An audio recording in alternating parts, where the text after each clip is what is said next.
पहले समय में किसी नगर में एक धनी व्यापारी रहता था। दूर दूर तक उसका व्यापार फैला हुआ था।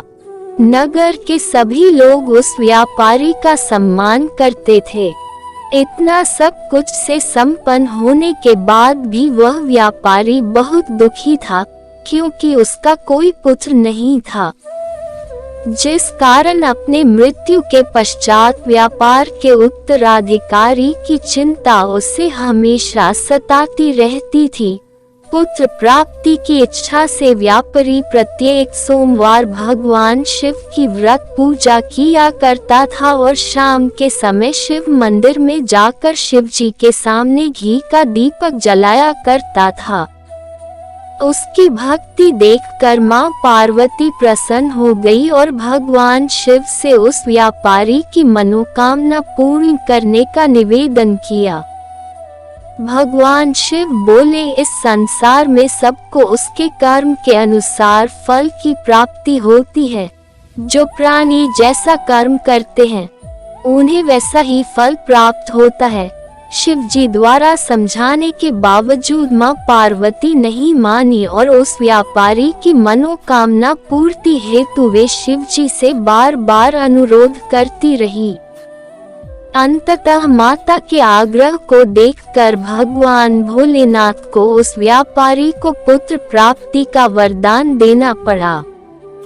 वरदान देने के पश्चात भोलेनाथ मां पार्वती से बोले, आपके आग्रह पर मैंने पुत्र प्राप्ति का वरदान तो दे दिया, परंतु इसका यह पुत्र 16 वर्ष से अधिक समय तक जीवित नहीं रहेगा। उसी रात भगवान शिव उस व्यापारी के स्वप्न में आए और उसे पुत्र प्राप्ति का वरदान दिया और उसके पुत्र के 16 वर्ष तक जीवित रहने की भी बात बताई। भगवान के वरदान से व्यापारी को खुशी तो हुई, लेकिन पुत्र की अल्पायु की चिंता ने उस खुशी को नष्ट कर दिया। व्यापारी पहले की तरह सोमवार के दिन भगवान शिव का विधिवत व्रत करता रहा। कुछ महीनों के बाद उसके घर अति सुंदर बालक जन्म लिया। घर में खुशियां भर गई। बहुत धूमधाम से पुत्र जन्म का समारोह मनाया गया, परंतु व्यापारी को पुत्र जन्म की अधिक खुशी नहीं हुई, क्योंकि उसे पुत्र की अल्पायु के रहस्य का पता था।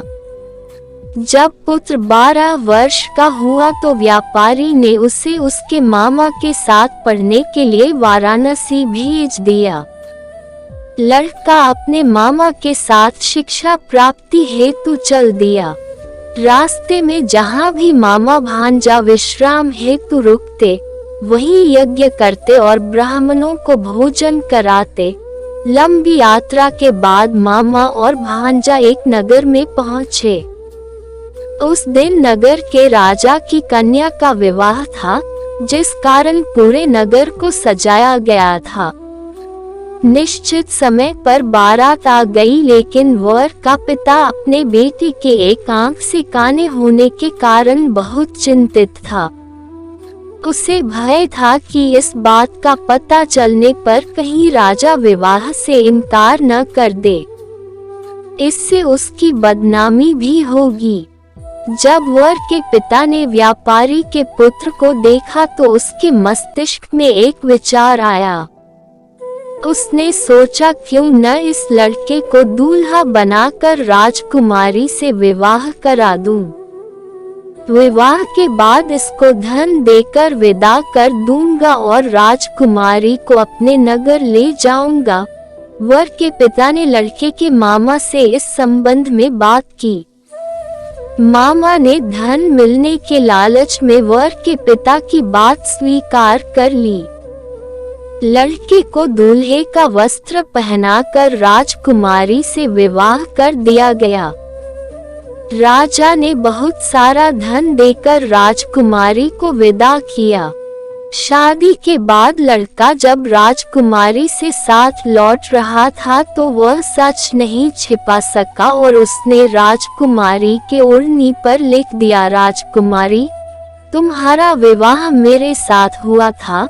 मैं तो वाराणसी पढ़ने के लिए जा रहा हूँ और अब तुम्हें जिस नवयुवक की पत्नी बनना पड़ेगा वह कान्हा है। जब राजकुमारी ने अपनी ओढ़नी पर लिखा हुआ पढ़ा तो उसने काने लड़के के साथ जाने से इनकार कर दिया। राजा सब बातें जानकर राजकुमारी को महल में रख लिया।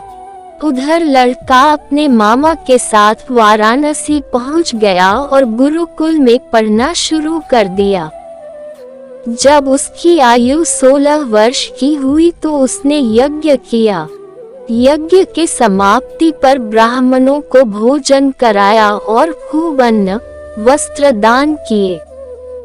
रात को वह अपने शयन कक्ष में सो गया। शिव के वरदान के अनुसार शयनावस्था में ही उसके प्राण पखेरु उड़ गए। सूर्योदय पर मामा मृत भांजे को देखकर रोने पीटने लगा। आसपास के लोग भी एकत्र होकर दुख प्रकट करने लगे। लड़के के मामा के रोने विलाप करने के स्वर समीप से गुजरते हुए भगवान शिव और माता पार्वती भी सुने। पार्वती ने भगवान से कहा, प्राणनाथ, मुझे इसके रोने के स्वर सहन नहीं हो रहे। आप इस व्यक्ति के कष्ट को अवश्य दूर करें। भगवान शिव ने पार्वती के साथ अदृश्य रूप में समीप जाकर देखा तो भोलेनाथ पार्वती से बोली, यह तो उसी व्यापारी का पुत्र है जिसे मैंने 16 वर्ष की आयु का वरदान दिया था। इसकी आयु पूरी हो गई है। माँ पार्वती ने फिर भगवान शिव से निवेदन कर उस बालक को जीवन देने का आग्रह किया। माता पार्वती के आग्रह पर भगवान शिव ने उस लड़के को जीवित होने का वरदान दिया और कुछ ही पल में वह जीवित होकर उठ बैठा। शिक्षा समाप्त करके लड़का मामा के साथ अपने नगर की ओर चल दिया। दोनों चलते हुए उसी नगर में पहुँचे जहाँ उसका विवाह हुआ था। उस नगर में भी यज्ञ का आयोजन किया। समीप से गुजरते हुए नगर के राजा ने यज्ञ का आयोजन देखा और उसने तुरंत ही लड़के और उसके मामा को पहचान लिया। यज्ञ के समाप्त होने पर राजा मामा और लड़के को महल में ले गया और कुछ दिन उन्हें महल में रखकर बहुत सा धन वस्त्र आदि देकर राजकुमारी के साथ विदा कर दिया। इधर भूखे प्यासे रहकर व्यापारी और उसकी पत्नी बेटे की प्रतीक्षा कर रहे थे। उन्होंने प्रतिज्ञा कर रखी थी कि यदि उन्हें अपने बेटे की मृत्यु का समाचार मिला तो दोनों अपने प्राण त्याग देंगे, परंतु जैसे ही उसने बेटे के जीवित वापस लौटने का समाचार सुना तो वह बहुत प्रसन्न हुआ। वह अपने पत्नी और मित्रों के साथ नगर के द्वार पर पहुंचा। अपने बेटे के विवाह का समाचार सुनकर पुत्रवधू राजकुमारी को देखकर उसकी खुशी का ठिकाना न रहा।